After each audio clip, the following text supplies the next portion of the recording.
Renewed load shedding, I'm sure, will reignite the debate around our electricity utility and electricity supply in the country and what needs to be done. My opinion, simple: privatization of the electricity sector has to continue.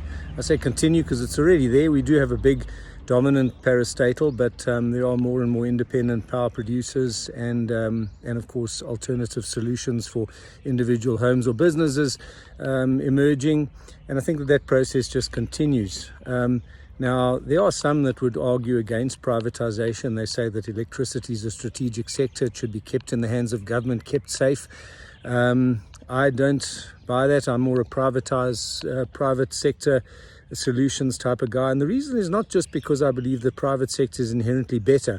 Private companies have the ability to make just as many mistakes and even go under as state-owned enterprises do. It's just people involved, and if the set of incentives is not great, you can get disastrous consequences. The secret is not about privatization. To me, the secret is about well-regulated and the right sort of structure of competition. Competition, when the healthy form, can bring out better human performance. That's the first thing. It can bring out greater efficiencies, improve performance, and improve the performance of an industry if it's well structured. The secret is well structured, well regulated. I believe not free competition. That's where I think some go wrong. It's too deregulated.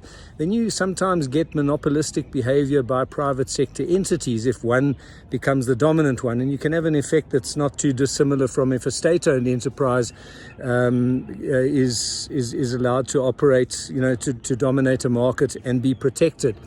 So it's about competition. It's about the right competition. It can bring better human behavior to the fore. But the other big deal, which I think is sometimes forgotten, is I think there's just as much risk of a strategic sector being privatized or in government hands, all other things equal. But the difference is when you've got a competitiveness model with a significant amount of smaller players, when one goes under, which will happen every now and then, it's been shown in the UK and other private sector privatized models, it's not such a big train smash to the country. It doesn't disrupt the national electricity supply as much. When you've got one dominant entity, private or government, there's the thing called concentration risk. Too much dependence on one entity, and if that entity goes bad, you have a problem nationally. And that's the big thing to try and avoid, is concentration risk. So it's not about privatization. It's more about spreading out the competition and having multiple suppliers and producers of electricity.